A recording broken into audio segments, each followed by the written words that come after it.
Assalomu alaykum. Hozir men blogerlarni kofe ustida suhbatiga ketyapman. Shunaqa tadbir bo'layotgan ekan Berlinda.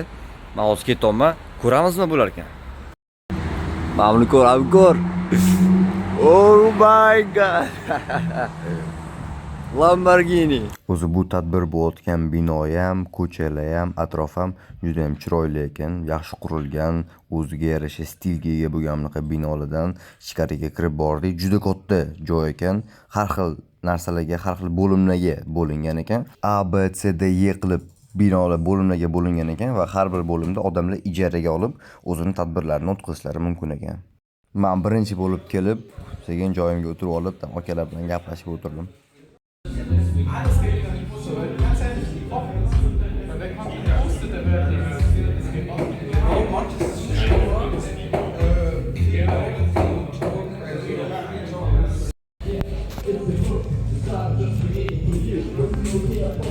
Tapchikalar berishgan bunaqa o'zimga ancha qo'yib qo'yaman krossovklarni. Bu yerda har xil suv narsalar, ko'ylaklarni yozib qo'ysa bo'ladi. Takoy tapchikalar qo'yib qo'yishgan, kiyib bularni ichkariga kirib, o'tda уже networking, gaplashib, suhbatlashib, bu yoqda уже vannadan ko'rsatib qo'ygan. Ichkarini ham ko'rsataman.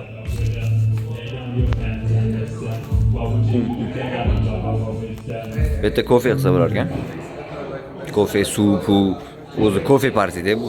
Kofe, sutlar bor. Xohlagan odam kofe olib, kofe ichib, bemalol. PlayStation, нафиг. Такой микрофон. Обзорчик, да? Нормальный такой. Bo'ldi qalay. Bu PlayStation bosorsa bo'ladi. Bu anaqa уже hammom ibiyot ketdi.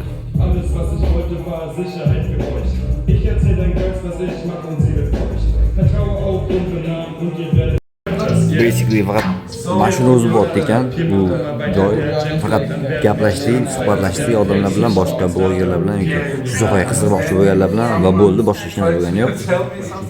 Hozir 1 soatdan vaqt o'tdi. Gaplashdik, suhbatlashdik, kulishdik, suv, kofe ichdik. Endi uji zerikarli bo'lyapti. Hech narsa bo'lmayapti, ortiqcha hamma gaplashishlar bilan boshqa narsa bo'lmayapti. Bu bo'ldi.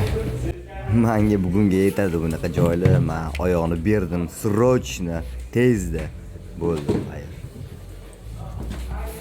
Bo'ldi, bu yoqdan chiqib ketdik. Mana aytganimdek, zinalar ko'p, katta bino, odam ham juda ham ko'p bu yoqlarda.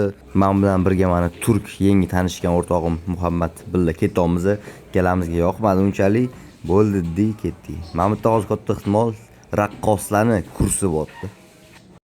Bo'ldi o'rtoqlar, men chiqdim. Hozir tushuntirib beraman qanaqa bo'lganligini. Uyga qaytishda esa 3 ta katta nomlar uchrashib qoldi: Mercedes, Audi va Porsche. Meni shaxsiy fikrim bu tadbir haqida.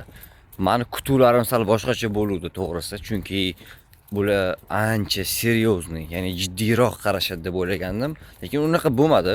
Sizga atmosferani ko'rsatdim-da, hammasi chiroyli, lekin men foyda olganim yo'q.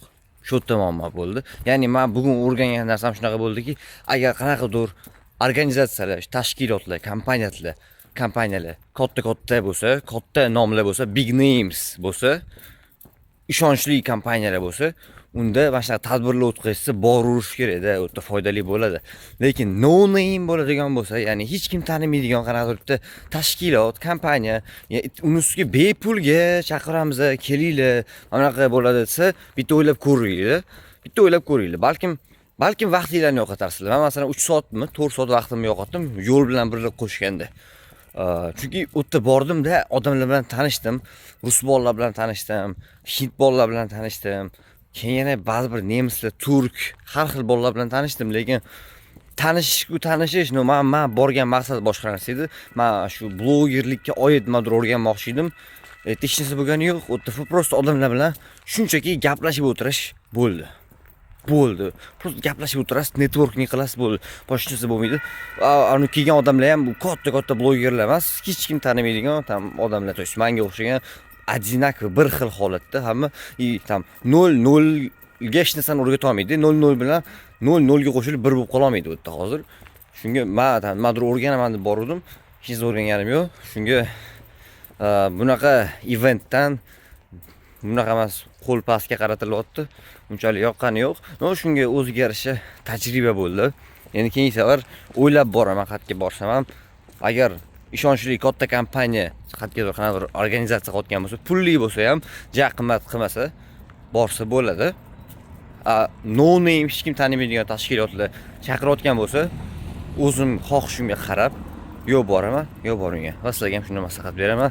Chunki oxir oqibat pul yo'qotishsa mayli, eng qimmatli resurslarni yo'qotasizlar. Vaqt.